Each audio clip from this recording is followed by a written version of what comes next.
ಪ್ರಿಯ ಆಸರೆ ಟಿವಿ ವೀಕ್ಷಕರೆಲ್ಲರಿಗೂ ಇದು ನನ್ನ ಹಾಡು ಈ ಕಾರ್ಯಕ್ರಮಕ್ಕೆ ಮತ್ತೊಂದು ಆವರ್ತಿ ನಿಮಗೆ ಆತ್ಮೀಯವಾದಂಥ ಸ್ವಾಗತ. ಪ್ರಿಯ ವೀಕ್ಷಕರೇ, ಅನೇಕ ಸಂಚಿಕೆಗಳು ನಾವು ನಿಮ್ಮ ಮುಂದೆ ಬರ್ತಾ ಇದ್ದೇವೆ.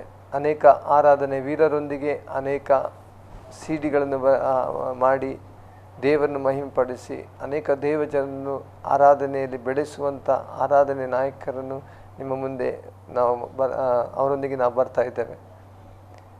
ನಿಮಗೆ ಅದು ಅನೇಕರು ನಿಮ್ಮಲ್ಲಿ ದೇವರ ತಲಾಂತುಗಳನ್ನು ಕೊಟ್ಟಿದ್ದಾರೆ. ದೇವರ ಕೃಪೆ ಮೂಲಕವಾಗಿ ನೀವು ಹಾಡುಗಳನ್ನು ಬರೀತಿದ್ದೀರಾ, ಹಾಡ್ತಿದ್ದೀರಾ. ಆದರೆ ಹೇಗೆ ಮುಂದುವರಿಯುವುದು ಎಂಬುದಾಗಿ ಗೊತ್ತಾಗದೇ ಇರುವಂಥ ಸ್ಥಿತಿಯಲ್ಲಿರುವಾಗ ಈ ಒಂದು ಕಾರ್ಯಕ್ರಮ ನಿಮ್ಮನ್ನು ಬಲಪಡಿಸುವುದು, ಉತ್ತೇಜನ ಪಡಿಸುವಂಥದ್ದು ಆಗಿರ್ತದೆ ಎಂಬುದಾಗಿ ನಾನು ನೆನೆಸ್ಕೊಳ್ತೇನೆ. ಅದೇ ರೀತಿಯಲ್ಲಿ ಇವತ್ತು ಕಳೆದ ಸಂಚಿಕೆಯ ಭಾಗವನ್ನು ಮುಂದುವರಿಸುವುದಕ್ಕಾಗಿ ನಮ್ಮ ಮೊದಲೇ ಪಾಸ್ಟರ್ ಕೀರ್ತಿ ಪೌಲ್ ಅವರು ಇದ್ದಾರೆ. ಅವರನ್ನು ಮತ್ತೊಂದು ಆವರ್ತಿ ಈ ಕಾರ್ಯಕ್ರಮಕ್ಕೆ ನಾವು ಆತ್ಮೀಯವಾಗಿ ಸ್ವಾಗತಿಸೋಣ. Pastor, praise lord. Praise lord, praise lord. ನೀವು ಬಂದಿರುವುದು ಬಹಳ ಸಂತೋಷ. ಕಳೆದ ಸಂಚಿಕೆಯಲ್ಲಿ ಸಹ ನೀವು ನಮ್ಮ ಮುಂದೆ ಇದ್ದೀರಾ. ನಿಮ್ಮ ಅನುಭವವನ್ನು ನಮ್ಮ ಮುಂದೆ ವೀಕ್ಷಕರಿಗೆ ಬಹಳ ವಿಸ್ತಾರವಾಗಿ ಹೇಳ್ತಾ ಇದ್ದೀರಾ. ನಾವು ಮುಂದುವರಿಸೋದಕ್ಕೆ ಹೋಗುವ ಪಾಸ್ಟರ್. ನಿಶ್ಚಯವಾಗಿ ಪಾಸ್ಟರ್, ಕಳೆದ ಸಂಚಿಕೆಯಲ್ಲಿ ನೀವು ಹೇಳ್ತಾ ಇದ್ದೀರಾ ಈ ರೀತಿ ನಾನು ಹಾಡುಗಳನ್ನು ಬರಿಬೇಕು ಅಥವಾ ಹಾಡನ್ನು ಮಾಡಬೇಕೆಂಬುದ ಪ್ರಾರಂಭದಲ್ಲಿ ಆಸೆ ಇದ್ದರೂ ಸಹ, ಆದರೆ ಅನೇಕ ಒಂದು ಒತ್ತಡ ಅಥವಾ ಒಂದು ಡಿಸ್ಕರೇಜ್ಮೆಂಟಿಂದ ನೀವು ಅದನ್ನು ಬಿಟ್ಟರೆ ಮತ್ತು ನಿಮ್ಮ ಆತ್ಮಿಕ ಜೀವಿತದಲ್ಲಿ ನೀವು ಆರಾಧನೆ ನಾಯಕರಾದ್ರಿ, ಹಾಡುಗಳನ್ನ ಹಾಡ್ತಾ ಇದ್ದೀರಾ. ಕರ್ತನ ಪಾದ ನಿಮ್ಮನ್ನು ಬೆಳೆಸಿತು. ಅದನ್ನು ನಿಮ್ಮ ಆತ್ಮಿಕ ತಂದೆ ಗುರುತಿಸಿ ನಿಮಗೆ ಸ್ಟೇಜಲ್ಲಿ ಅವಕಾಶ ಕೊಟ್ಟರು. ದೇವರು ನಿಮ್ಮನ್ನು ಮಾನಿಸಿದ. ಮತ್ತು ಒಂದು ದಿವಸ ಬಂತು ಸಿಡಿಯ ಹಾಡನ್ನು ಅಥವಾ ಮಾಡಬೇಕೆಂಬುದಾಗಿ ಒಂದು ತಾಯಿಯ ಮುಖಾಂತರ ನಿಮಗೆ ಪ್ರೇರೇಪಣೆ ಆಯಿತು. ಹಾಗೆ ಮುಂದುವರೆದಿರ. ಮತ್ತು ನಿಮ್ಮ ಸಿಡಿಯ ಶೀರ್ಷಿಕೆಯ ವಿಷಯದಲ್ಲಿ ಸಹ ನಮ್ಮ ಮುಂದೆ ಹಂಚ್ತಾ ಇದ್ದೀರಾ, ನೀನು ಮಾರ್ಪಾಡದವನೆಂಬಂತ. ಪಾಸ್ಟ್ರೆ, ಹೀಗೆ ನೀವು ಹಾಡುಗಳನ್ನು ಬರೆದು ಸಿಡಿ ಬರಬೇಕೆಂಬಂತ ಒಂದು ಆಲೋಚನೆ ನಿಮ್ಮಲ್ಲಿ ಬಂತು. ಈಗ ಆ ಸಿಡಿಯಲ್ಲಿ ನೀವು ತಮಿಳಲ್ಲಿ ಮೊದಲು ತೆಗಿತೀರಾ. ಆ ಸಿಡಿಯಲ್ಲಿ ಒಂದು ಹಾಡು ಮೊನ್ನೆ ನೀವು ಹೇಳಿದ್ದೀರ, ಮತ್ತೆ ಬೇರೆ ಹಾಡು ನಿಮಗೆ ದೇವರು ಅನುಗ್ರಹಿಸಿ ಕೊಟ್ಟಿರ್ತಾನೆ. ಆ ಹಾಡಿನ ಯಾವ್ದಾದ್ರು ಒಂದು ಹೇಳ್ಬೋದು? ಹೇಗೆ? ಒಂದೊಂದು ಹಾಡಿನಿಂದ ಒಂದೊಂದು ಕತೆ ಇದೆ. ಆಮೇಲೆ ಒಂದೊಂದು ಹಾಡಿಗೆ ಅದು ನಾನು ನೆನೆಸಿ ಕುಳಿತುಕೊಂಡು ಮಾಡಿದ ಹಾಡುಗಳಲ್ಲ. ನಾನು ಮೊದಲೇ ಹೇಳಿದಾಗೆ ಧ್ಯಾನ ಮಾಡುವಾಗ ಸನ್ನಿವೇಶಗಳು ಆ ರೀತಿ ಬರುವಾಗ 2012 ಏಪ್ರಿಲ್ ತಿಂಗಳು ಒಂದು ಪ್ರಾರ್ಥನಾ ಶಿಬಿರವನ್ನು ನಾವು ಮಾಡಿದ್ದು ನನಗೆ ನೆನಪು ಬರ್ತಾ ಇದೆ. ಆ ಹಾಡಿನ ಹಿಂದೆ ಇರುವಂಥ ಕಾರ್ಯಗಳು, ಆ ಹಾಡಿನ ಒಂದು ಹೆಸರು ಜೀವನುಳ್ಳ ದೇವರನ್ನು ಆರಾಧಿಸಲು, ಜೀವವುಳ್ಳ ದೇವರನ್ನು ಆರಾಧಿಸಲು ಎನ್ನುವ ಹಾಡದು. ಅದು ನನಗೆ ತುಂಬ ಪ್ರಿಯವಾದ ಒಂದು ಹಾಡು. ಎಲ್ಲನೂ ನನಗೆ ಪ್ರಿಯವಾದದ್ದೇ. ಆದರೆ ಈ ಹಾಡು ಬಂದು ಒಂದು ದೇವರು ನಡೆಸಿದ್ದ ಕಾರ್ಯಗಳನ್ನು ನೋಡಿ ನಾನು ತುಂಬ ಆಶ್ಚರ್ಯ ಪಡ್ತೀನಿ. ಸೊ ಎಲ್ ಜೋಸಫ್ ಅಯ್ಯನವ್ರನ್ನ ಇಟ್ಟು ನಾವು ಒಂದು ಪ್ರಾರ್ಥನಾ ಶಿಬಿರವನ್ನು ನಾವು ಏರ್ಪಾಡು ಮಾಡಿತ್ತು. ಆದ್ದರಿಂದ ಏನಾಯ್ತು ಅಂದರೆ ನಾವೆಲ್ಲ ತಂಡದವರೆಲ್ಲ ಹೋಗಿ ನಾವು ಪ್ರಾರ್ಥನೆ ಶುರು ಮಾಡಿ, ಆರಾಧನೆ ಶುರು ಮಾಡಿ ಎಲ್ಲ ಮಾಡಿದ್ರೂ ನಾವು ನಡೆಸಿದಂಥ ಶಿಬಿರ ನಡೆಸಿದಂಥ ಸ್ಥಳದಲ್ಲಿ ಜನರಲ್ಲಿ ಯಾವುದೇ ಒಂದು ಉತ್ಸಾಹ ಇಲ್ಲ ಆರಾಧನೆ ಮಾಡೋಕ್ಕೆ. ಅವ್ರಿಗೆ ಆ ರೀತಿಯ ಕಮಿಟ್ಮೆಂಟೇ ಇಲ್ಲ, ಅದರಲ್ಲಿ ದಾಹ ಇಲ್ಲ. ಏನೋ ನಿಸ್ವಿಚಾರದಿಂದ ಅಲ್ಲಿ ಕುಳಿತುಕೊಂಡು ಆರಾಧನೆ ಮಾಡಿ ನಾವು ಆತ್ಮ ಭರಿತರಾಗಿ ನಾವು ಮಾಡಿದ್ರೂ ಕೈ ತಟ್ತಾ ಇಲ್ಲನೋ, ಹಾಡು ಆಡ್ತಾ ಇಲ್ಲ, ಸುಮ್ಮನೆ ಇದ್ದಾರೆ. ಸರಿ, ನನ್ನ ಸಮಯ ಮುಗೀತು. ನಾನು ಅದಕ್ಕಾಗಿ ಅವ್ರನ್ನ ಇದು ಮಾಡ್ಕೊಂಡ್ರೆ ಪ್ರಸಂಗ ಮಾಡೋರಿಗೆ ಸಮಯ ಇರೋದಿಲ್ಲ ಅಂಥೇಳಿ ನಾನೇನು ಮಾಡಿದೆ, ಆವತ್ತು ಆರಾಧನೆ ಮುಗಿಸ್ಬಿಟ್ಟು ಎಲ್ ಜೋಸಫ್ ಅಯ್ಯನವ್ರಿಗೆ ಕೈಗೆ ನಾನು ಮೈಕನ್ನು ಕೊಟ್ಟು ಪ್ರಸಂಗ ಮಾಡಿಕ. ಅವರು ಪ್ರಸಂಗ ಮಾಡೋವಾಗ ಅಲ್ಲಿ ನೋಡಿದ್ರೆ ಏನು ಕ್ರಿಯೆ ನಡೆದಿಲ್ಲ. ಎಲ್ಲ ಮುಗಿದ ಮೇಲೆ ನಾವು ಟೇಬಲಲ್ಲಿ ಕೂತು ಊಟ ಮಾಡ್ತಿರುವಾಗ ಅವತ್ತು ಆಗ ಹೇಳಿದ್ರು, ಅಣ್ಣನವ್ರು ಹೇಳಿದ್ರು, ತಮ್ಮ ಸ್ವಲ್ಪ ನಾಳೆ ಆರಾಧನೆ ಬಗ್ಗೆ ನೀನು ಗಮನ ಕೊಡಬೇಕು, ಇನ್ನೂ ಹೆಚ್ಚಾದ ರೀತಿಯಲ್ಲಿ ಪ್ರಾರ್ಥನೆ ಮಾಡು. ಈ ಜನ ಬಂದು ಆರಾಧನೆ ಇಲ್ಲದೆ ನಾವು ಮುಂದಕ್ಕೆ ಹೋಗೋಕ್ಕಾಗಲ್ಲ. ಆರಾಧನೆ ಅನ್ನೋದು ಬಂದು ಬರೀ ಹಾಡೋದ್ರ ಅಂತಲ್ಲ, ದೇವರ ಪ್ರಶ್ನತೆ ತರುವಂಥದ್ದು ಆರಾಧನೆಯಾಗಿದೆ. ದೇವರ ಮಹಿಮೆಯನ್ನು ತರುವುದು ಆರಾಧನೆಯಾಗಿದೆ.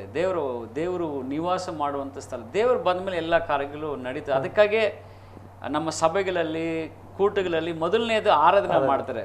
ಆರಾಧನೆ ಮಾಡೋದು ಬಂದು ಫ್ಯಾಷನ್ಗಾಗುವೋ ಕೆಲವೊಂದ್ಸಲ ಏನು ಮಾಡಿ, ಪಾಸ್ಟರ್ ನೀವು ಹಾಡು ಆಡ್ತಾ ಇರಿ, ಜನ ಬರೋಕ್ಕಾಗಿ ಆರಾಧನೆ ಅಲ್ಲ. ನಾನು ಹೇಳ್ತೀನಿ, ಆರಾಧನೆ ಅಂದರೆ ದೇವರ ಸ್ತುತಿ ಸಿಂಹಾಸನ ಹತ್ರ ಬಂದು ಕುಳಿತುಕೊಳ್ಬೇಕು. ನಮ್ಮ ಸ್ತುತಿಗಳೆಲ್ಲ ಆತನ ನಿವಾಸ ಮಾಡುವಾಗ, ವಾಸ ಮಾಡುವಾಗ ಆ ಆರಾಧನೆಯ ವಾತಾವರಣ ದೇವರು ಚಲಿಸಿ ಎಲ್ಲ ಕಾರ್ಯಗಳನ್ನ ಆತನ ಕಂಟ್ರೋಲ್ ತಗೊಳ್ಳೋದಕ್ಕೆ ಅದು ಒಂದು ದಾರಿ, ಅಥವಾ ಅದು ಮೊದಲನೇ ಆದ್ಯತೆ ದೇವರನ್ನು ಕರೆದು ಆತನ ಪೂಜಿಸುವಂಥ ಕಾರ್ಯನೇ ಆರಾಧನೆ. ಆವಾಗ ಅಣ್ಣನವ್ರು ಹೇಳಿದ್ರು, ನಾಳೆ ನೀನು ಸ್ವಲ್ಪ ಗಮನ ಕೊಡಬೇಕು. ಸರ್, ನಾವೆಲ್ಲ ಫ್ಯಾಮ್ಲಿಯಾಗಿ ಕ್ಯಾಬ್ ತೊಗೊಂಡು ಮನೆಗೆ ಓಡ್ತಾ ಇದ್ದೀನಿ. ಆವಾಗ ನನಗೊಂದೇ ನಾಳೆ ಬಗ್ಗೆ ಯೋಚನೆ. ಯಾಕೆ ನಾವು ಇಷ್ಟು ದುಡ್ಡು ಖರ್ಚು ಮಾಡಿ ನಾವು ಶಿಬಿರ ನಡೆಸ್ತಾ ಇದ್ದೀವಿ, ಪ್ರಾರ್ಥನೆ ಶಿಬಿರ. ಅದೂ ಜನರು ಈ ಥರ ಇದ್ದರೆ ನಾಳೆ ಫೈನಲ್ ಡೇ ಏನಾಗುತ್ತೆ ಅಂತ ಇದು ಮಾಡ್ಕೊಂಡು ಬರುವಾಗ ನನ್ನ ಮನಸ್ಸಲ್ಲಿ ವಾಕ್ಯ ಬಂತು. ಯೆಶಾಯನ ಪ್ರವಾದಿ ಗ್ರಂಥದಲ್ಲಿ ಬರೆದಿರುವ, ಈ ಜನರನ್ನು ನನಗೆಂದು ಏರ್ಪಡಿಸಿಕೊಂಡೆ, ಇವರು ನನ್ನ ಸ್ತುತಿಯನ್ನು ಸಲ್ಲಿಸಿ ಬರುವರು. ಇಲ್ಲಾಂದರೆ I chosen these people to praise my name. So ಅದನ್ನು ಧ್ಯಾನ ಮಾಡ್ತಾ ಇದ್ದೆ. ನಾನು ಯಾವ ರೀತಿ ಧ್ಯಾನ ಮಾಡ್ತಾ ಇದ್ದರೆ, ನಾಳೆ ನಾನು ಆರಾಧನೆ ಶುರು ಮಾಡುವಾಗ ಫಸ್ಟ್ ಇವ್ರಿಗೆ ಆರಾಧನೆ ಬಗ್ಗೆ ನಾವು ಅವ್ರಿಗೆ ಒಂದು ಎಕ್ಸ್ಪ್ಲನೇಷನ್ ಕೊಡೋಣ, ವಿವರಣೆ ಕೊಡೋಣ. ನಾವು ದೇವರು ಯಾಕೆ ನಮ್ಮನ್ನು ಸೃಷ್ಟಿ ಮಾಡಿದ್ರು, ಆರಾಧನೆ ಮುಖ್ಯತೆ ಏನು ಅಂತ ಆ ರೀತಿ ನಾನು ಇದೆಲ್ಲ ನಾಳೆ ಮಾತನಾಡಬೇಕು ಅಂತ ಧ್ಯಾನ ಮಾಡ್ಕೊಂಡು ಬಂದು ಮನೆಗೆ ಹೋಗಿ ಮಕ್ಕಳನ್ನೆಲ್ಲ ಮನೇಲಿ ಬಿಟ್ಟು, ಆ ದಿನದಲ್ಲಿ ನನ್ನ ಜೊತೆಗೆ ಸೇವೆನಲ್ಲಿ ಜೊತೆಯಲ್ಲಿರುವ ಒಬ್ಬರು ಅಸ್ವಸ್ಥರಾಗಿದ್ದರು. ಅವ್ರನ್ನ ನೋಡ್ಕೊಂಡು ಬರುತ್ತೆ ಮನೆಯಿಂದ ಮತ್ತೆ ಬೈಕ್ ತೊಗೊಂಡು ಬೆಂಗಳೂರಲ್ಲಿ ಲಿಂಗರಾಜಪುರಂ ಅಂತ ಒಂದು ಪ್ರಾಂತ್ಯ ಇದೆ, ಅಲ್ಲಿಗೆ ಅವ್ರನ್ನ ಹೋಗಿ ಭೇಟಿ ಮಾಡಿ ಅವ್ರಿಗೆ ಪ್ರಾರ್ಥನೆ ಮಾಡಿ ರಿಟರ್ನ್ ಬರುವಾಗ ನಾನು ಅದನ್ನೇ ಯೋಚನೆಯಲ್ಲಿದ್ದೆ. ಧ್ಯಾನ ಮಾಡ್ತಾ ಇದ್ದೆ, ನಾಳೆ ಆರಾಧನೆ ಯಾಕೆ ನಡೆಸಬೇಕು, ಇವ್ರಿಗೆ ಈ ಥರ ಹೇಳಬೇಕು, ಕೈ ತಟ್ಟಬೇಕು ಅಂತ ಹೇಳಬೇಕು ಅಂತ ಹೇಳಿ ಅವ್ರಿಗೆ ನಾನು ಪ್ರಸಂಗ ಮಾಡೋ ನನ್ನ ಮನಸ್ಸಲ್ಲಿ ನಾನು ಧ್ಯಾನ ಇದು ಮಾಡ್ಕೊಂಡು ಪ್ರಿಪ್ರೇಷನ್ ಮಾಡ್ತಾಯಿದ್ದೀನಿ. ಮಾಡ್ತಿರುವಾಗ ಸಹೋದರನ ಮನೆಯಿಂದ ರಿಟರ್ನ್ ಬಂದು ಚಾರ್ಲ್ಸ್ ಗ್ರೌಂಡ್ ಹತ್ರ ಆ ಫ್ಲೈಓವರ್ನ ನಿಂಗೆ ಟೇಕ್ ಮಾಡಿದ ಅಷ್ಟೇ ಹಾಡು ಬರ್ತಾಯಿದೆ. ಜೀವವುಳ್ಳ ದೇವರನ್ನೇ ಆರಾಧಿಸಲು, ಜೀವವುಳ್ಳ ದೇವರನ್ನು ಆರಾಧಿಸಲು, ನನ್ನ ಕರೆದಾತನು ನಂಬಿಗಸ್ತನು, ನನ್ನ ಕರೆದಾತನು ನಂಬಿಗಸ್ತನು.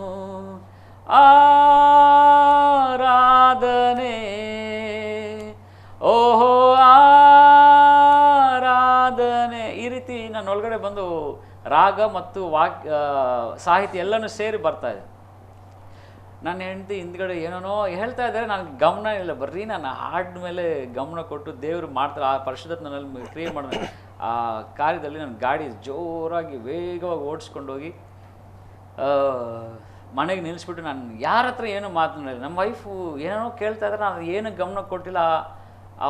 ನಾನು ರೂಮ್ಗೆ ಹೋದೆ, ನನ್ನ ದೊಡ್ಡ ಮಗನ ಕರೆದೆ, ಗಿಟಾರ್ ತೊಗೊಂಡು ಬಾ ಅಂತೇಳಿ ನನ್ನ ಬೆಡ್ರೂಮ್ಗೆ ಹೋಗ್ಬಿಟ್ಟು ಲಾಕ್ ಚಿಲ್ಕಾಗ್ಬಿಟ್ಟು ಹಾಡು ನಾನು ಕಂಪೋಸ್ ಮಾಡಿದೆ. ಅದಾಗ ಸೊ ಅದು ಯಾಕೆ ಈ ಹಾಡು ನನಗೆ ತುಂಬ ಇಷ್ಟ ಅಂದರೆ, ಅಲ್ಲಿ ಅದಾದ ಸಂಭವ ಸಡನ್ನಾಗಿ ನೋಡಿದ್ರೆ ಅವ್ರು ಹೊರಗಡೆ ಬಂದ ತಕ್ಷಣ ಒಂದು ಜಗಳದ ರೀತಿಯಲ್ಲಿ ಕಾರ್ಯ ಉಂಟಾಯಿತು ಮನೆಯಲ್ಲಿ. ಯಾಕೆ ಅಂದರೆ ನಾವು ವೈಫ್ ಏನೋ ಹೇಳ್ತಾರೆ, ಯಾವಾಗ ನಾನು ಆ ಥರ ಮಾಡಲ್ಲ. ಅವ್ರು ಏನೇ ಕೇಳಿದ್ರು ಅದಕ್ಕೆ ನಾನು ಸ್ಪಂದಿಸಿ ಅವ್ರ ಜೊತೆಗೆ ಮಾತನಾಡ್ತಾ, ಯಾಕಂದ್ರೆ ನಾಳೆ ಸೇವೆ ಬಗ್ಗೆ ಅವ್ರು ಮಾತನಾಡಿದ್ರೆ ಅದನ್ನು ಗಮನಿಸಿದೆ. ನೋಡಿದ್ರೆ ಏನು ಅದೊಂದು ಜಗಳ ಥರ ವಾತಾವರಣ ಉಂಟಾಯಿತು. ಆದರೆ ಸಮಾಧಾನ ಆಯಿತು. ಅದೇ ಕುಟುಂಬದಲ್ಲಿ ಜಗಳ ಅನ್ನೋದು ಸಹಜವಾಗಿರುತ್ತೆ. ಆದರೆ ದೇವರ ವಾಕ್ಯ ಎಪೇಶಿಯಲ್ಲಿದೆ, ನಿನ್ನ ಕೋಪವು ನೀವು ಮುಳುಗೋ ಮುಂಚೆ ಅದು ಮುಳುಗಬೇಕು ಅನ್ನೋ ರೀತಿಯಲ್ಲಿ. ಹಾಗೆ ಅದು ಆಯಿತು. ಆಮೇಲೆ ನಾನು ಹೇಳ್ದೆ, ಇಲ್ಲಮ್ಮ, ನಾನು ಬಂದು ನಮ್ಗೇನಾದ್ರೂ ಫಸ್ಟ್ ಸಾರಿ ಕೇಳೋದು, ಕಾರಣ ಬೈಬಲ್ ಅದು ಹೇಳ್ಕೊಟ್ಟೆ, ಒಬ್ರೊಬ್ಬರು ಕ್ಷಮಾಪಣೆ ಕೇಳ್ಕೊಳ್ಳಿ ಅಂತ. ನಾನು ಹೇಳಿದೆ, ಅಮ್ಮ ಕ್ಷಮಿಸಿ ನನ್ನ, ಈ ಥರ ಆಗೋಯ್ತು. ಆವಾಗ ನಾನು ಸ್ಟೋರಿ ಹೇಳಿದೆ, ಈ ರೀತಿ ನನಗೆ ಧ್ಯಾನ ಮಾಡ್ತಾಯಿದ್ದೆ, ಈ ಹಾಡು ಈ ಥರ ಬಂದು ನಾನು ಬಿಟ್ಬಿಟ್ರೆ ಆ ರಾಗ ಹೋಗ್ಬಿಡುತ್ತೆ, ಆ ಅಭಿಷೇಕ ನನ್ನಿಂದ ಎಡ್ಬಿಡಬಾರ್ದಂತ ನಾನು ಅದೇ ಅನಾಯಿಂಟಿಂಗಲ್ಲಿ ಹೋಗಿ ಆ ಹಾಡನ್ನ ನಾನು ಮುಗಿಸ್ಬಿಟ್ಟೆ ಅಂತ ಹೇಳಿದಾಗ, ಆವಾಗ ನೀನು ಫಸ್ಟ್ ಹೇಳಿರಬಾರ್ದು ಅಂತೇಳಿ ನನ್ನ ವೈಫನು ಮತ್ತೆ ಆ ಹಾಡು ನೋಡೋಣ ಅಂಥೇಳಿ ಆ ಹಾಡು ಕೇಳಿ ತುಂಬ ಸಂತೋಷಪಟ್ಟು ಊಟ ಕೊಟ್ಟರು. ಒಳ್ಳೆ ಅನುಭವ. ಫಸ್ಟ್ ಅದನ್ನು ನೀವು ಅಲ್ಲಿ ಹೋಗಿ ಹಾಡಿದ್ರೆ ನೆಕ್ಸ್ಟ್ ಆ ಹಾಡು ಬಂದು ನೆಕ್ಸ್ಟ್ ದಿನ ಅಲ್ಲಿ ಹೋಗಿ ಹಾಡ್ತಾ ಇದ್ರೆ, ನಾವು ನಡೆಸಿದಂಥ ಸಭೆ ಬಂದು ಬೇರೆಯವ್ರದ್ದು. ಅದು ಆ ಪ್ರಾಂತ್ಯದಲ್ಲಿ ನಾವು ಮಾಡಬೇಕು. ಕೋರಮಂಗಲದಲ್ಲಿ ಅದು ನಮ್ಮ ಒಂದು ಸೇವೆ ಒಂದು ದರ್ಶನ ಇದೆ. ನಾವು ಕೂಟಗಳು ಎಲ್ಲೆಲ್ಲಿ ನಡೀದೇ ಇರುತ್ತೋ ಅಲ್ಲೆಲ್ಲ ಹೋಗಿ ಮಾಡಿ ಅಲ್ಲಿರೋ ಜನನ ಪ್ರಾರ್ಥನೆಯಲ್ಲಿ ಬಲಪಡಿಸಿ ದೇಶಕ್ಕಾಗಿ ಪ್ರಾರ್ಥನೆ ಮಾಡುವಂಥವ್ರನ್ನ ಎಬ್ಬಿಸ್ಬೇಕು ನಮ್ಮೊಂದು ದರ್ಶನ ನಮ್ಮ ಸೇವೆನಲ್ಲಿ. ಆ ಪ್ರಾಂತ್ಯದಲ್ಲಿ ಅದು ಮಾಡಬೇಕಂದ್ರೆ ಅಲ್ಲಿ ಮಾಡ್ತದೆ. ಮೊದಲನೇ ದಿನ ಆ ಪಾಸ್ ನನ್ನ ಜೊತೆಗೆ ಮಾತನಾಡಲೇ ಇಲ್ಲ. ಆಗ ತುಂಬ ವಯಸ್ಸಾದವರು, ತುಂಬ ಘನವಾದ ಸೇವಕರವರು. ನಾನು ನೋಡಿದ ತಕ್ಷಣ ತಿಳ್ಕೊಂಡು ಚಿಕ್ಕ ಹುಡುಗುತ್ತಾರೆ ಅವನೇನು ಅಂಥೇಳಿ ಸುಮ್ಮನೆ ಆಗ್ಬಿಟ್ರ. ಎರಡನೇ ದಿನ ಈ ಜೀವವುಳ್ಳ ದೇವರನ್ನ ಆರಾಧಿಸಲು ಆಡುವಾಗ ಆ ಸಭೆ, ಇಡೀ ಸಭೆ ಅಭಿಷೇಕದ ತುಂಬಿಸಲ್ಪಟ್ಟು ಎಲ್ಲರೂ ಚಪ್ಪಾಳೆ ತಟ್ಟುತ್ತಾ ಆ ಹಾಡನ್ನ ಪದೇ ಪದೇ ನಾನು ಹೇಳಿದೆ, ನನ್ನ ಕರೆದ ಆತನ ನಂಬಿಕಸ್ರು ಅಂತ ಹೇಳಿ, ನಿನ್ನ ಕರೆದ ಆತನ ಆತನ ಸೃಷ್ಟಿ ಅದೆಲ್ಲ ಹೇಳಿ ಆರಾಧನೆ ಮಾಡುವಾಗ ಎಲ್ಲರ ಆರಾಧನೆಯಲ್ಲಿ ಯುನೈಟ್ ಆಯಿತು. ಅವತ್ತು ಸೇವೆ ತುಂಬ ವರ್ಡ್ ಇವಾಗ ಸೂಪರ್. ಆಮೇಲೆ ಆ ದಿನ ಒಂದು ತುಂಬ ಚೆನ್ನಾಗಾಯ್ತು. ಆಮೇಲೆ ಆ ಪಾಸ್ಟ್ರು ಬಂದು ನಾನು ಎಲ್ ಜೋಸಫನ್ನ ಮತ್ತು ಬ್ರದರ್ ಹ್ಯಾರಿ ಪೆರರ ನಾವೆಲ್ಲ ಟೇಬಲಲ್ಲಿ ಕೂತ್ಕೊಂಡು ಊಟ ಮಾಡ್ತಿರುವಾಗ ಆವಾಗ ಬಂದು ಆ ಪಾಸ್ಟ್ರು ತಿಮೋತಿ ಪಾಸ್ಟ್ರು ಅವರು ಹೇಳಿದ್ರು, ತುಂಬ ಚೆನ್ನಾಗಿತ್ತು ಹಾಡು, ಯಾರ್ದು ಈ ಹಾಡು ಅಂತ ಹೇಳಿದ್ರು. ಅಯ್ಯ ನಿಮ್ಮ ಸಭೆಗಾಗಿ ಆ ಹಾಡು ಕೊಟ್ಟರು, ಇಲ್ಲಿ ಈ ಕೂಟಕ್ಕಾಗಿ ಇಲ್ಲಿ ನಡೀತಿರುವಂಥ ಈ ಪ್ರಾರ್ಥನೆ ಶಿಬಿರಕ್ಕಾಗಿ ಆ ಹಾಡನ್ನು ಕೊಟ್ಟರು. ಎಲ್ ಜೋಸಪ್ಪನಿಗೆ ಯಾರ್ದಪ್ಪ ಈ ಹಾಡನ್ನು ಕೇಳಿದ್ರು. ನಾನೆಲ್ಲ ಅಣ್ಣ ಇದು ಬಂದು ನಿನ್ನೆ ಹೇಳ್ದಲ್ಲ ನೀವು ಆರಾಧನೆ ನಾಳೆ ಸ್ವಲ್ಪ ನೀನು ಚೆನ್ನಾಗಿ ಮಾಡು ಅಂತ ಹೇಳಿದ್ರೆ ನಾನು ಪ್ರಾರ್ಥನೆ ಮಾಡಿದೆ, ದೇವ್ರಿಗೆ ಹಾಡನ್ನು ಕೊಟ್ಟರು, ಇದು ಹೊಸ ಹಾಡನ್ನು. ಅಲ್ಲಿ ಎಲ್ಲ ಸೇವಕರಲ್ಲಿ ಒಂದು ಸಂತೋಷ ಆಯಿತು. ಅದಕ್ಕೆ ಕಾರಣ ಏನಂದರೆ ಅದರಲ್ಲಿರುವಂಥ ಸಾಹಿತ್ಯ ಒಂದೊಂದನ್ನು ಅರ್ಥಪೂರ್ಣವಾಗಿತ್ತು.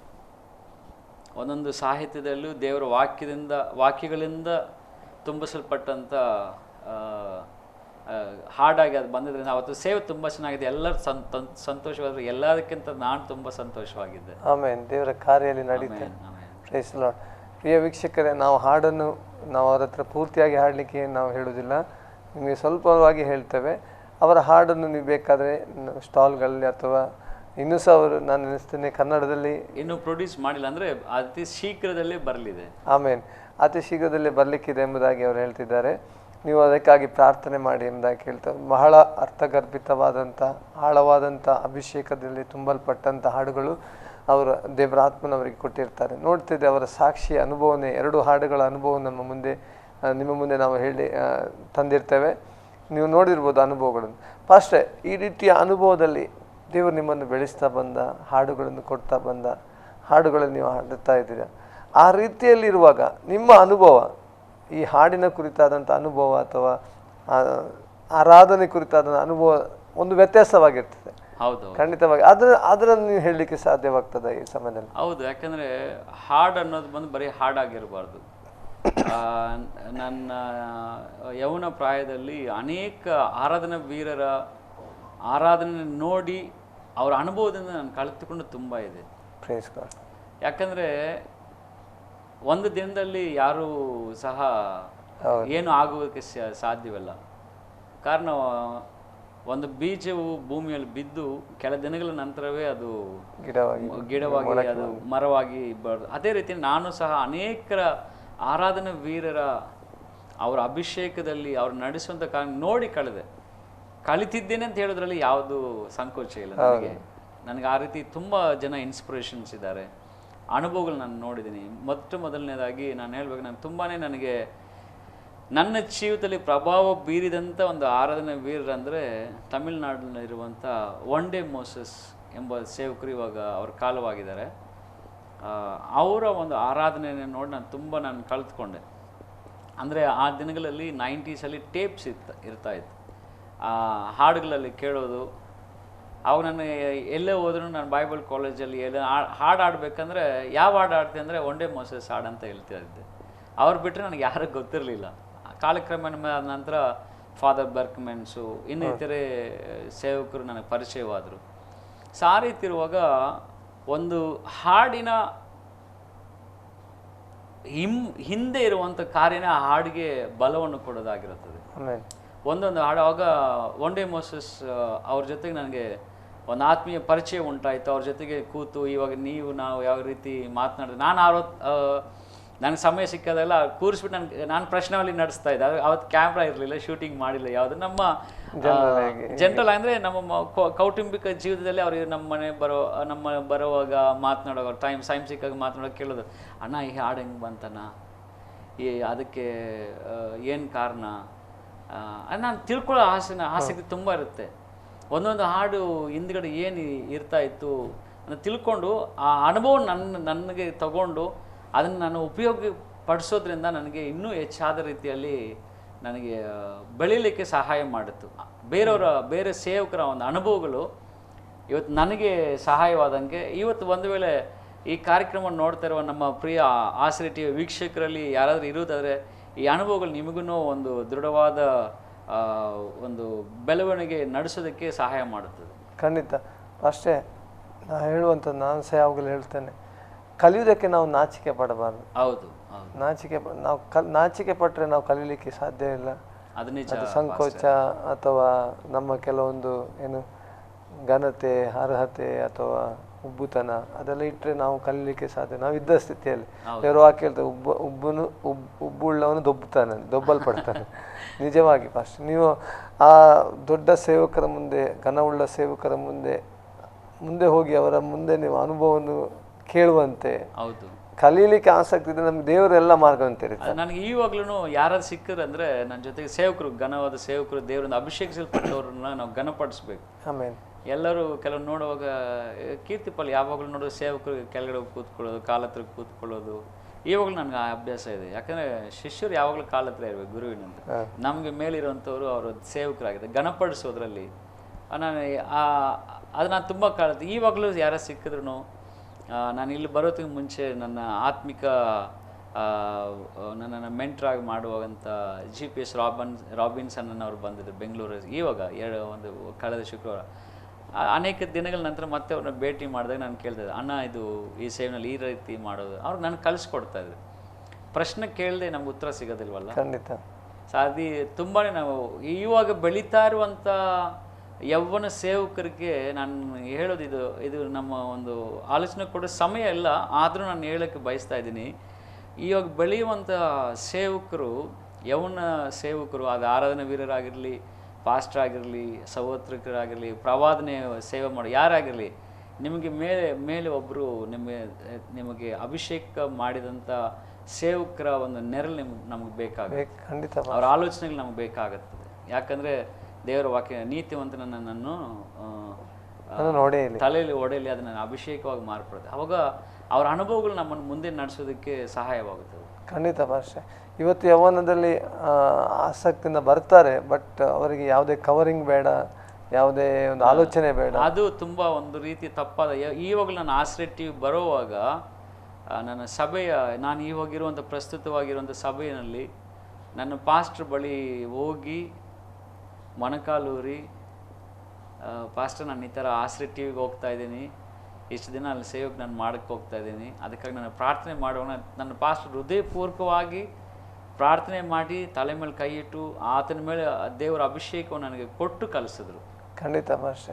ನಿಜವಾಗಿ ಪ್ರಿಯ ವೀಕ್ಷಕರೇ, ಇವತ್ತು ನಮಗೆ ದೇವರ ಅನೇಕ ಕರೆಗಳನ್ನು, ತಲಾಂತುಗಳನ್ನು, ಅಭಿಷೇಕವನ್ನು, ಕೃಪೆಗಳನ್ನು ಕೊಟ್ಟಿರ್ಬೋದು. ಆದರೆ ನೀವು ಆಧೀನತೆಯಲ್ಲಿದ್ದು ಬೆಳೆಯುವಾಗ, ಕಲಿಯುವಾಗ ದೇವರು ಒಂದು ದಿವಸ ನಮ್ಮನ್ನು ಮೇಲಕ್ಕೆ ತರ್ತಾನೆ. ಯಾಕಂದರೆ ವಾಕ್ಯ ಹೇಳ್ತದೆ, ಕರ್ತನ ತ್ರಾಣವುಳ್ಳ ಹಸ್ತದ ಕೆಳಗೆ ನಿಮ್ಮನ್ನು ತಗ್ಗಿಸಿಕೊಳ್ಳ್ರಿ, ಆದನ್ನು ತಕ್ಕ ಸಮಯ ನಿಮ್ಮನ್ನು ಮೇಲಕ್ಕೆ ತರ್ತಾನೆ ಎಂಬುದಾಗಿ. ನಿಜವಾಗಿ ದೇವಸೇವಕರ ಅನುಭವ ನಾವು ಕೇಳ್ತಾ ಇದ್ದೇವೆ. ಪಾಸ್ಟ್ರೆ, ಹೀಗೆ ದೇವರು ನಿಮ್ಮನ್ನು ಒಂದು ರೀತಿಯಲ್ಲಿ ಆರಾಧನೆಯ ಮಟ್ಟದಲ್ಲಿ ಇನ್ನೂ ಮೇಲಕ್ಕೆ ತರಲಿಕ್ಕೆ ಪ್ರಾರಂಭ ಮಾಡಿದ, ಅಭಿಷೇಕದಲ್ಲಿ ತುಂಬಿಸಿದ, ಹಾಡುಗಳನ್ನು ದೇವರು ಹಾಗೆ ಕೊಡಲಿಕ್ಕೆ ಪ್ರಾರಂಭಿಸಿದ, ಉಜ್ಜೀವನಕ್ಕೆ, ಅನೇಕ ಸಭೆಗಳ ಉಜ್ಜೀವನಕ್ಕೆ ಅದು ಕಾರಣವಾಯಿತು. ಈಗ ಎರಡು ಸಾಂಗ್ಗಳ ನಮ್ಮ ಮುಂದೆ ವೀಕ್ಷಕರಿಗೆ ಹೇಳಿದ್ದೀರಾ. ಹಾಗೆ ಪಾಸ್ಟ್ರೆ, ನೀವು ಹಾಗಿರುವಾಗ ನಂತರ ನಿಮ್ಮ ಆರಾಧನೆಯ ಮುಂದಿನ ಹಂತ ಅಥವಾ ಹಾಡಿನ ಮುಂದಿನ ಹಂತ ಅನುಭವ ನಮಗೆ ಹೇಳ್ಬೋದು? ಹಾಡುಗಳಲ್ಲಿ ಒಂದೊಂದು ಹಾಡು ನಾನು ಆವಾಗಲೇ ಹೇಳಿದೆ, ಒಂದೊಂದು ಹಾಡಿನ ಹಿಂದೆ ಒಂದು ಸಣ್ಣ ಕಥೆ ಇರುತ್ತೆ. ಆ ರೀತಿ ನಾವು ವಾರ್ಷಿಕ ಯೌವನ ಕೂಟ ಮತ್ತು ಉಪವಾಸ ಪ್ರಾರ್ಥನೆ ನಾವು ವರ್ಷ ಮಾಡ್ತಾ ಇರ್ತೀವಿ. ಆ ರೀತಿ ಮಾಡುವಾಗ ನಾನು ಯೌವನಸ್ಥರು ತುಂಬ ನನಗೆ ಹೃದಯ ಮಿಡಿತ ಜಾಸ್ತಿ. ಯೌವನಸ್ಥರಿಗಾಗಿ ಸೇವೆ ಮಾಡೋದು ಅನ್ನೋದು. ಆವಾಗ 2009 ಯೌವನಸ್ಥರಿಗಾಗಿ ಯೌವನವಾದಂಥ ಪ್ರೀಚರ್ಸ್ನಿಟ್ಟೆ ನಾನು ಒಂದು ಕ್ಯಾಂಪ್ ಮಾಡಿದೆ. ಸಮ್ಮರ್ ವೆಕೇಷನ್ ಕ್ಯಾಂಪ್, ಬೇಸಿಗೆ ಶಿಬಿರ ಆಯೋಜನೆ ಮಾಡಿದೆ. ಅದರಲ್ಲಿ ಬೆಂಗಳೂರಲ್ಲಿ ದೇವ್ರ ಕೃಪೆಯಿಂದ ನಮ್ಮ ಸೇವೆ ಮುಖಾಂತರವಾಗಿ ಪರಿಚಯ ಮಾಡಿದಂಥ ಯೌವನ ಸೇವಕರನ್ನಿಟ್ಟೆ ನಾನು ಆ ಕ್ಯಾಂಪನ್ನು ನಡೆಸಿದೆ. ಆ ಕ್ಯಾಂಪ್ಗಾಗಿ ನಾನು ಮುಂಚೆ ಹೇಳಿದ ರೀತಿ ನಾನು ಯಾವಾಗಲೂ ಸಹ ಪ್ರಾರ್ಥನೆಯಲ್ಲಿದ್ದು ನಾನೇ ಆ ವರ್ಷಿಪ್ ಮಾಡಬೇಕು, ನಾನು ಪ್ರಾರ್ಥನೆಯಲ್ಲಿದ್ದು ಹಾಡನ್ನ ಮತ್ತೆ ಪ್ರಾಕ್ಟೀಸ್ ಮಾಡಿ ಹೋಗಿ ಹಾಡು ನನಗೆ ಅಭ್ಯಾಸ. ಆ ರೀತಿ ಒಂದು ದಿನದಲ್ಲಿ ಒಂದು ಸಮಯದಲ್ಲಿ ನಾನು ನಮ್ಮ ರಿಲೇಷನ್ ಮನೆಗೆ ಹೋಗಿ ನಾನು ಹಾಡು ಪ್ರಾಕ್ಟೀಸ್ ಮಾಡ್ತಾಯಿದ್ದೆ. ಆ ಸಮಯದಲ್ಲಿ ಸಡನ್ನಾಗಿ ಎಲ್ಲ ಮುಗಿದ ಮೇಲೆ ನಾನು ಹೇಳಿದೆ, ಈ ಕಾರ್ಡ್ ಕೊಡು ಅಂತ, ನೋಟ್ ಕೊಡು ಅಂತೇಳಿ ಕೊಟ್ಟರು. ಅವ್ರು ಬಾರಿಸ್ತಾಯಿದ್ರು. ಆವಾಗ ಒಂದು ಹಾಡು ನನಗೆ ದೇವರಲ್ಲಿ ಕೊಟ್ಟರು. ಆಮೇಲೆ ಅದೇನೆಂದರೆ, ಏಳು ಎದ್ದೇಳು ಯೌವನಸ್ಥನೇ ಯುವಕನೇ ನೀನು ಎದ್ದೇಳು, ದೇಶದ ಉಜ್ಜೀವನ ನಿನ್ನ ಕೈಯಲ್ಲಿ ಕೊಟ್ಟಿರುವ.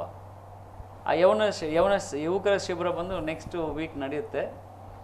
ಆ ಮುಂಚೆ ಬಂದು ಈ ಸಾಂಗು ದೇವ್ರು ನನಗೆ ಕೊಟ್ಟರು. ಆ ಹಾಡು ಬಂದು ಫಸ್ಟು ರೆಕಾರ್ಡ್ ಮಾಡಿದ್ದೆ ಆ ಮನೆಯಲ್ಲೇ. ನನ್ನ ವಾಯ್ಸ್ನ ಬಂದು ಟೇಪಲ್ಲಿ ರೆಕಾರ್ಡ್ ಮಾಡಿದ್ದು, ಮೈಕ್ ಹಾಕಿ ಆ ಮನೆಯಲ್ಲೇ. ಬ್ರದರ್ ರಾಜನ್ ಅಂತ ಅವ್ರು ತೀರೋಗಿದ್ದಾರೆ. ಅವರೇ ನನ್ನನ್ನು ತುಂಬ ಉತ್ಸಾಹಪಡಿಸಿ, ನೀನು ಮಾಡ್ಬೋದು, ನಾನು ರೆಕಾರ್ಡ್ ಮಾಡ್ತೀನಿ. ಟೇಪ್ ರೆಕಾರ್ಡಲ್ಲಿ ಫಸ್ಟ್ ಸಾಂಗ್ ಮುದ್ರಣ ಆಗಿದ್ದು ಮನೆಯಲ್ಲಿ. ಆ ಹಾಡು ಬಂದು ನೆಕ್ಸ್ಟ್ ಕ್ಯಾಂಪಲ್ಲಿ ಆಡುವಾಗ ತುಂಬ ಯುವಕರ ಜೀವಿತದಲ್ಲಿ ಮಾರ್ಪಾಡು ತಂದು ಮತ್ತೆ ಅವ್ರ ಸೇವೆಗೆ ಹೋಗುವಂತೆ ಆ ಹಾಡು ಮಾಡಿದೆ, ಉತ್ತೇಜನ ಮಾಡಿದೆ. ಆ ಹಾಡು ನನಗೆ ತುಂಬ ಇಷ್ಟವಾದ. ಅದನ್ನು ಕನ್ನಡದಲ್ಲಿ ನಾವಿವಾಗ ಮಾಡ್ತಾ ಇದೀವಿ. ಆ ಹಾಡನ್ನ ಬಂದು ಬೇರೆ ಇತರ ಆರಾಧನಾ ವೀರರು ಸೇರಿ ನನ್ನ ಜೊತೆಗೆ ಆ ಹಾಡನ್ನ ಹಾಡ್ತೀವಿ ಅಂತ ಹೇಳಿ ಅವ್ರು ಮಾತು ಕೊಟ್ಟಿದ್ದಾರೆ. ಕನ್ನಡದ ಈ ಪ್ರಬಲವಾಗಿರುವಂಥ ಕೆಲ ಆರಾಧನಾ ವೀರರು ನನ್ನ ಜೊತೆಗೆ ಸೇರಿ ಆಡ್ತೀವಿ ಅಂತ ನಾವು ಮಾತನಾಡ್ತಾ ಇದೀವಿ. ಅದಕ್ಕಾಗಿ ಆ ಹಾಡು ನನಗೆ ತುಂಬ ಇಷ್ಟವಾದಂಥ ಯೌವನಸ್ಥರ ಉಜ್ಜೀವನಕ್ಕಾಗಿ ದೇವ್ರು ಕೊಟ್ಟಂಥ ಹಾಡದು. ಖಂಡಿತ ಪಾಸ್ಟರ್. ಅಂದರೆ ನೋಡಿ, ಇವತ್ತು ನಿಜ ನೀವು ಹೇಳಿದಂಥ ಲಿರಿಕ್ಸ್ ಅಥವಾ ಸಾಹಿತ್ಯವೇ ನಮಗೆ ಹೇಳ್ತದೆ, ಯೌವನಸ್ಥರಿಂದ ದೇವರು ಇವತ್ತು ಸೈತಾನನ್ನು ಉಪಯೋಗಿಸೋದು ಯೌವನಸ್ಥರನ್ನೇ. ಆದರೆ ದೇವರ ಮಕ್ಕಳು ನಾವು ಅದನ್ನು ಅರ್ಥಕೊಂಡು ದೇವರಿಗಾಗಿ ನಾವು ಪ್ರಜ್ವಲಿಸಬೇಕು. ಆ ಒಂದು ಕಾರ್ಯದಲ್ಲಿ ನಿಮ್ಮ ಆ ಹಾಡು ಅನೇಕ ರಾಜ್ಯವನ್ನು, ಜನರನ್ನು, ಯುವಕರನ್ನು ದೇವರಿಗಾಗಿ ಎಬ್ಬಿಸಲಿ ಎಂಬುದು ನಮ್ಮ ಪ್ರಾರ್ಥನೆ. ನಿಜವಾಗಿ ಪಾಸ್ಟರ್, ಆ ಹಾಡು ಬಂದು ಹಾಡಿದ ಕೆಲವೊಂದು ಕಡೆ ಬಂದು ಯೌವನಸ್ಥರಲ್ಲಿ ತುಂಬ ದೊಡ್ಡ ಒಂದು ಪರಿವರ್ತನೆ. ಅಂದರೆ ಆ ಹಾಡಲ್ಲಿ 3 ಚರಣಗಳಿದೆ. ಆ 3 ಚರಣಗಳನ್ನು ನೋಡುವಾಗ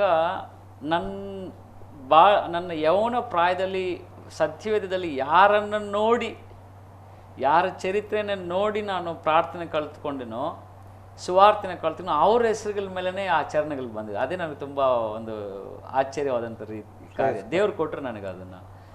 ಎಲಿಯಾನ್ ಅಂದರೆ ನನಗೆ ತುಂಬ ಆತ್ಮೀಯರಾದಂಥ ಒಂದು ಫ್ರೆಂಡ್. ನನ್ನ ವೈರಾಗ್ಯ ಜೀವಿತದಲ್ಲಿ ಪ್ರಾರ್ಥನೆ ಎಲಿಯಾನ್ ಅಂತ ನಾನು ಆಗಬೇಕು. ಪ್ರಾರ್ಥನೆ ಮಾಡುವಾಗ ದೇಶದಲ್ಲಿ ಬೆಂಕಿ ಬರಬೇಕು. ಎಸ್ತೇರಲು 2ನೇ ಚರಣ ಎಸ್ತೇರಲ್ ಬಗ್ಗೆ ಬರೆದಿದೆ, ದೇವರು ಕೊಟ್ಟಿದ್ದಾರೆ. ಎಸ್ತೇರಲ್ ನಾವು ಪ್ರಾರ್ಥನೆ ಅಂದರೆ, ನಾನು ನಾಶವಾದರೂ ನಾನು ಸಾಯ್ತೇನೆ ಅಂತ ಹೋಗಿ ತೀರ್ಮಾನ ಮಾಡಿ ಪ್ರಾರ್ಥನೆ ಮಾಡಿದ ಪ್ರಾರ್ಥನೆ ಒಂದು ದಾಹ ನಾನು ಅದು ಕಲ್ತ್ಕೊಂಡೆ. ಎಸ್ತೇರಲ್ ಪುಸ್ತಕವನ್ನು ಓದಿ ನನ್ನ ಯೌವನ ಕಾಲದಲ್ಲಿ ತುಂಬ ನಾನು ಉಪವಾಸದಲ್ಲೇ ನಾನು ದಿನಗಳನ್ನು ಕಳೆದು ಪ್ರಾರ್ಥನೆ ಮಾಡಿದೆ ಕರ್ನಾಟಕ ರಾಜ್ಯಕ್ಕಾಗಿ. ಆ ಚಿಕ್ಕ ನನಗೆ ಪ್ರಾಯದಿಂದಲೇ ಪೌಲಿ ಒಡಗಿನಲ್ಲಿ ನಿಂತು ಪ್ರಾರ್ಥಿಸೋಕೆ ದೇವರು ಕೃಪೆ ಕೊಟ್ಟರು. 3ನೇದು ನೋಡುವಾಗ ನನ್ನ ಹೆಸರಲ್ಲಿ ಅರ್ಧವಾಗಿರುವಂಥ ಪೌಲ್, ನನ್ನ ಪಾಸ್ಟರ್ ಆ ಹೆಸರಿಡುವಾಗಲೇ ಕೇಳಿದ್ರು, ದೇವರು ನಿನ್ನ ಬಲವಾಗಿ ಉಪಯೋಗಿಸ್ತಾರೆ ಅಂತೇಳಿ ಆ ಪೌಲ್ ಅಂತ ಹೆಸರಿಟ್ಟು ನನ್ನ ದೀಕ್ಷಾ ಸ್ನಾನ ಕೊಟ್ಟರು. ಅವರ ಒಂದು ಜೀವನ ಚರಿತ್ರೆ, ಅವರು ದೇವರು ಅರಿತ ನಂತರ ಯಾವ ರೀತಿ ಹೋಗಿ ನಶಿಸು ಹೋಗುವಂಥ ಜನರಿಗೆ ಸುವಾರ್ತೆ ಸಾರಿದರು. ಎಷ್ಟೋ ಪಟ್ಟಣಗಳಿಗೆ ಇವಾಗ ನಮ್ಮ ಹತ್ರ ಎಲ್ಲ ವಾಹನಗಳಿದೆ, ಎಲ್ಲ ಇದೆ, ಇವಾಗ ಹೋಗ್ತಾ ಇದೆ ಈಸಿ. ಆ ಪೌಲನ ಸೇವೆ ಮಾಡುವಂಥ ದಿನಗಳಲ್ಲಿ ಮಿಷನರಿ ಸೇವೆ ಹೋಗುವಾಗ ಏನು ಇಲ್ಲದೆ ದೋಣಿಗಳಲ್ಲಿ ಪ್ರಯಾಣ ಮಾಡ್ತಾರೆ, ನಡ್ಕೊಂಡು ಹೋಗಿ ಆ ಮಿಷನ್ ಸೇವೆ ಮಾಡಿದ್ದನ್ನು ಇಟ್ಟು ಒಂದು ಚರಣವನ್ನು ದೇವರು ಕೊಟ್ಟರು. 3 ಚರಣಗಳಲ್ಲಿ 3 ಹೀರೋಸ್ ಇದ್ದಾರೆ. ನಿಜವಾಗಿ ಪಾಸ್ಟರ್, ಇವತ್ತು ಯೌವನಸ್ಥರು ನಾವು ಎಬ್ಬಿಸಬೇಕಾಗಿದೆ, ಕರ್ತನಿಗಾಗಿ ನಿಲ್ಲಬೇಕಾಗಿದೆ. ಆ ಹಾಡು ನಿಮ್ಮ ಕೊಟ್ಟಂಥ ದೇವರು ಕೊಟ್ಟಂಥ ಹಾಡು ಅನೇಕ ಯೌವನಸ್ಥರನ್ನು ಎಬ್ಬಿಸಲಿ ಎಂಬಂಥ ಒಂದು ಪ್ರಾರ್ಥನೆ ನಮ್ಮದು. ಪ್ರಿಯ ವೀಕ್ಷಕರೇ, ಒಂದು ಸಣ್ಣ ವಿರಾಮ ತೆಗೆದುಕೊಳ್ಳಿಕ್ಕಿದ್ದೇವೆ. ತಪ್ಪದೆ ನಾವು ಬರ್ತದೆ, ಎಲ್ಲಿಗೂ ಹೋಗಬೇಡಿ.